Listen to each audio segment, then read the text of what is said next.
सरदार पटेल की 150वीं जयंती पर मुख्यमंत्री भूपेंद्र पटेल ने कहा, सभी को बधाई। जूनागढ़ मुक्ति दिवस पर सोरठ निवासियों को शुभकामनाएं।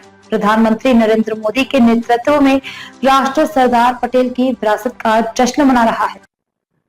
विश्व नेता અને યશસ્વી વડાપ્રધાન શ્રી નરેન્દ્રભાઈ મોદીના નેતૃત્વમાં સમગ્ર દેશમાં લોહ પુરુષ પટેલની 150મી જન્મ જયંતિની ભવ્ય ઉજવણી થઈ રહી છે।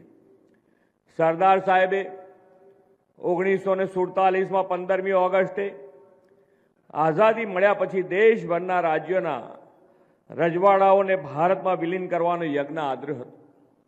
એ સમયે જૂનાગઢના નવાબે ભારતમાં ભળવાને બદલે પાકિસ્તાન સાથે જોડાવાની જાહેરાત લોકમતની વિરુદ્ધમાં જઈને કરી હતી।